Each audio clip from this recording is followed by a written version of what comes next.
સનાતન ધર્મની જય હો, જય હો, જય હો.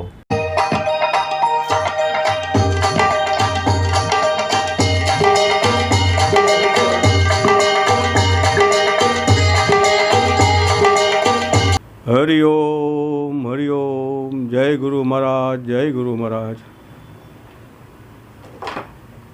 ભ્રાંતિનું નિવારણ. ભ્રાંતિનું નિવારણ કઈ રીતે થાય, કેમ કરવું, એની વિશેનો આજ આ સત્સંગ છે. તો ખરેખર આ વાસ્તવિક ભ્રાંતિ હશે કે કેમ છે, તો કેવી રીતે, નથી તો કેવી રીતે. જો એક પરમાત્મા સિવાય બીજું કાંઈ છે જ નહીં, નિજ સ્વરૂપ સિવાય બીજું કાંઈ છે જ નહીં, તો આ ભ્રાંતિ આવી ક્યાંથી? ભ્રાંતિ શું વસ્તુ હશે? અને આ ભ્રાંતિમાંથી કોને બહાર નીકળવું છે અને કોણ બહાર નીકળી શકે? તો એક આપણે નાનું એવું ઉદાહરણ લઈએ કે કોઈ પણ વ્યક્તિ નદીમાં કે તળાવમાં ડૂબતી હોય અને એને તરતા ન આવડતું હોય, કે જેવું તેવું તરતા આવડતું હોય, તો એ બહાર નીકળવા માટેથી એટલા બધા પ્રયત્ન કરશે, એટલા બધા પ્રયત્ન કરશે કે હદ જેની સીમાની. અને અંદર એને એટલો બધો મૂંઝારો થતો હશે, એટલો બધો મૂંઝારો થતો હશે કે એ સ્વયં પોતે જ જાણતો હોય એ મૂંઝારાને. એમાં કોક તરવ્યાની દ્રષ્ટિએ તરફ જાય અને એને બહાર કાઢે, અને જેને અનુભવ થાય કે આ મૂંઝારો વસ્તુ શું છે ડૂબતી વખતનો, એની સાથે વિચાર બીજો કરે પોતે, જો વિચારક હોય તો આ સંસારની અંદર પણ આ જ પ્રકારના એને મૂંઝારા થયેલા હોય. એટલે એને એક નવો વિચાર ઊભો થાય કે આમાંથી મારે બહાર કેમ નીકળવું. તો હવે ભ્રાંતિ વિશે આગળ જઈ રહ્યા છીએ આપણે, કે ઝાંઝવાના જોર. આકાશની અંદર દેખાતા બે ચંદ્ર આ ભ્રાંતિથી દેખાઈશ. ઝાડવાના ઠૂઠાની અંદર ચોરની ભ્રાંતિ થવી, આ એક પ્રકારની ભ્રાંતિ. બે ચંદ્ર દેખાવા એ પણ ભ્રાંતિ, ઝાંઝવાના પાણી દેખાવા એ પણ ભ્રાંતિ. તો આ ભ્રાંતિનું નિવારણ ફક્ત વિચાર દ્વારા જ થાય છે. એની માટે બીજા કોઈ પ્રયત્ન નથી કરવા પડતા.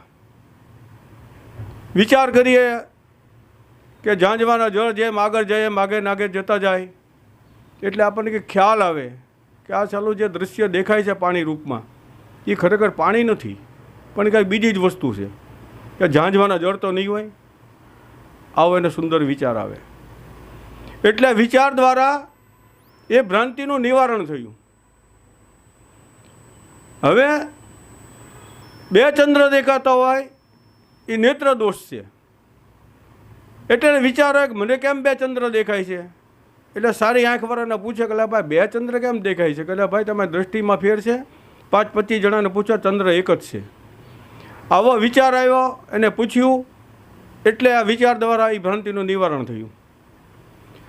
એટલે આ ભ્રાંતિ ક્યાંથી થઈ, કેવી રીતે થઈ, શા માટે થઈ, એનો વિચાર કરવો યથાયોગ્ય નથી. કેમ કે તત્વદ્રષ્ટિથી જો આપણે વિચાર કરીએ કે ભ્રાંતિ નામની કોઈ વસ્તુ જ નથી, કારણ કે એક જ તત્વ વિલસી રહેલું છે. જાગ્રત, સ્વપ્ન, સુષુપ્તિ આપણે ઘણી વખત સત્સંગ દ્વારા સમજ્યા. હવે એક ભાઈનો પ્રશ્ન હતો કે રમેશભાઈ, શાસ્ત્રોમાં એવા લખાણ આવે છે કે જે સ્વપ્નું આવે છે એ જાગ્રત અવસ્થાના સંસ્કારો છે કે બીજું કંઈ? હવે એની વાતે સાચી છે કે એને બીજો કંઈ વિચાર ન કર્યો હોય, એટલે સંસ્કાર ઉપર સીધી દૃષ્ટિ ગઈ. મેં કીધું, જો ભાઈ તમે જે કહો છો એવું નથી. હવે તમને એક વિચાર આપું કે જાગ્રત અવસ્થાના જે દ્રશ્યો છે કે જે કાંઈ વસ્તુ છે એના સંસ્કાર જ તમને સ્વપ્નમાં દેખાય છે ને? તો કે હા, એ જ છે. એને તમે સંસ્કાર કહો છો કે હા, એને સંસ્કાર કહીએ છીએ. એક દ્રષ્ટિ આપી એમને કે સ્વપ્નની અંદર તમારું જાગ્રત અવસ્થાનું મકાન પડી ગયું હોય, બરાબર? એ જાગ્રત અવસ્થાના મકાનના સંસ્કાર છે કે બીજું કાંઈ? તો કાંઈ એ સંસ્કાર. તો જાગ્યા પછી આ જાગ્રત અવસ્થાનું મકાન પણ તમારું પડી જવું જોઈએ ને? એ કેમ નથી પડી જતું? જો ખરેખર જાગ્રત અવસ્થાના જે દ્રશ્યો છે, જે કાંઈ પદાર્થો છે, એ જ સંસ્કાર રૂપે સ્વપ્નમાં દેખાતા હોય તો તમારા મકાનના સંસ્કાર સ્વપ્નમાં જે દેખાણા અને મકાન તૂટી ગયું, ભાંગી ગયું, તો આ જાગ્રત અવસ્થાનું મકાન પણ તમારે તૂટી જવું જોઈએ ને ભાંગી જવું જોઈએ. આવું બને? તો કે ના. બીજી દ્રષ્ટિ આપી કે સ્વપ્નમાં કદાચ માનો કે તમારું મૃત્યુ થઈ ગયું. આ જાગ્રત અવસ્થાના સંસ્કાર છે કે બીજું કંઈ? કે તમે શરીરધારી છો, તમે જીવો છો, હાલો છો, ચાલો છો. જાગ્યા પછી અહીં તમારું મૃત્યુ થયું?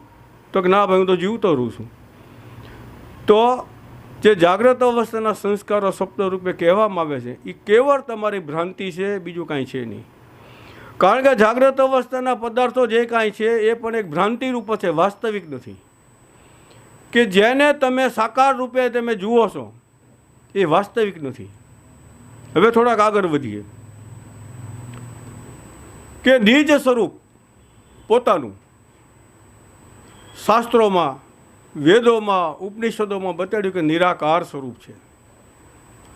પણ શા માટે નિરાકાર કહેવામાં આવ્યું? એ સાપેક્ષ શબ્દો છે. સાકાર જેવી વસ્તુ આપણને હૃદયની અંદર નક્કી થઈ ગઈ છે કે પદાર્થ માત્ર સાકાર છે, મારું શરીર પણ સાકાર છે. એટલે એની અપેક્ષાએ પોતાના સ્વરૂપને નિરાકાર કહેવામાં આવ્યું. નહીં તો નિજ સ્વરૂપને નિરાકાર પણ નહીં કહેવાય. કારણ કે સાકાર જેવી વસ્તુ જ નથી વાસ્તવિક, પણ સાકાર જેવું જે આપણને ભાસી રહ્યું છે એના યોગે નિરાકાર શબ્દ સમજવા માટે આપ્યો છે. એટલે વાસ્તવિક તમે જુઓ તો સાકાર પણ નથી, નિરાકાર પણ નથી. જે વસ્તુ છે એમને એને કોઈ વસ્તુ એને કહી શકાશે નહીં. જો હોય સો હોય, બસ. અરે સાપેક્ષ. એવી જ રીતે આ જે ભ્રાંતિ છે આ વાસ્તવિક ભ્રાંતિ નથી. પણ વિચાર ક્યાં કરવાનો છે? આપણે પોતાના નિજ સ્વરૂપનો. નિજ સ્વરૂપનો વિચાર કરશું આપણે તત્વદ્રષ્ટિથી તો આપણે કોણ છીએ એનો આપણને ખ્યાલ આવશે. ભ્રાંતિ તો વિચારથી સમી જવાની છે. ભ્રાંતિ માટે બીજું કાંઈ કરવાનું હોતું નથી. વિચાર માત્રથી ભ્રાંતિનું સંબંધ થઈ જાય છે. પણ પોતે કોણ છે એની માટેનો જે તત્વ વિચાર છે એ અગત્યનો છે.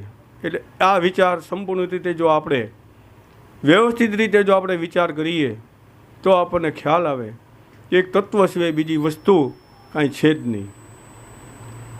હવે માણસે મૂંઝારો ક્યાં થાય કે સ્વપ્નનું જાગ્યા પછી નિવૃત્ત થઈ જઈશ, પણ આ જાગ્રત અવસ્થાની અંદર આ સ્થૂળ ભાવ છે એ કેમ નિવૃત્ત નથી થતો? તો એક જ જવાબ છે કે આનો અભ્યાસ આપણને વધારે એટલે આ તૂટતું નથી. બીજું કે એની માથે આપણો વિચાર નથી એટલે આ વસ્તુ તૂટતી નથી, સમજાતી નથી. તો જેમ આ દ્રઢીભૂત સંસ્કારો આપણને સ્થૂળ શરીરના થઈ ગયેલા છે એની સામે જો સૂક્ષ્મ દ્રષ્ટિથી તત્વ વિચાર આપણે કરીએ અને એ તરફ જો આપણી ગતિ વધારીએ તો જ આ જે સ્થૂળ શરીર છે એ સૂક્ષ્મ હોય એવો આપણને કંઈક અનુભવ થાય. એમ કરતાં કરતાં જ્યારે આગળ આપણે વધીએ સાધના કરતાં કરતાં, વિચાર કરતાં કરતાં, તો શરીર સૂક્ષ્મ પણ નથી. એમ કરતાં કરતાં આપણે વિચાર કરીએ આગળ તો જે આપણું નિજ સ્વરૂપ છે ત્યાં સુધી આપણે પહોંચીએ. પણ એની પહેલાં વિચારથી આગળ આપણે વધવાનું છે. તો આપણે દાખલા તરીકે જંગલમાં હાલ્યા જતા હોઈએ, ચંપલની પટ્ટી તૂટી ગઈ તો ઉઘાડા પગે હાલતા હોઈએ, કાંટો પગમાં આપણે ગરી ગયો, બરાબર છે. હવે કાંટો તો કાઢ્યા સિવાય છૂટકો નથી. આપણી પાસે સેફટી પિન પણ નથી, 1.5 ગાઉ વાલોનો પંથ છે, તો આપણે શું કરશું? તો આપણે બીજો કાંટો ગોતશું. એ કાંટાની મદદથી આ કાંટાને આપણે કાઢશું, બરાબર. પણ જે કાંટાની આપણે મદદ લીધી એ કાંટો આપણે ખિસ્સામાં નાખીને ઘરે થોડો આપણે લાવીએ છીએ કે એ કાંટા તે સારું કામ કર્યું? નહીં, 2 કાંટા આપણે ફેંકી દઈએ છીએ. એવી જ રીતે સાધના કરતાં કરતાં છેલ્લે બ્રહ્માકાર વૃત્તિ જ્યારે આપણે થઈ જાય કે પરમાત્મા સિવાય કાંઈ નથી, બ્રહ્મ સિવાય કાંઈ નથી, આ સ્ટેજે જ્યારે આપણે પહોંચીએ ત્યારે વૃત્તિને પણ આપણે છોડી દેવી પડે છે. કારણ કે છેલ્લી વૃત્તિ છે બ્રહ્માકાર. જો એ વૃત્તિ પણ જો આપણા હૃદયની અંદર રહી, આપણા મગજની અંદર રહી, તો સમજી લેજો કે આપણે સાક્ષાત્કારથી એટલા દૂર આપણે રહી જઈશું.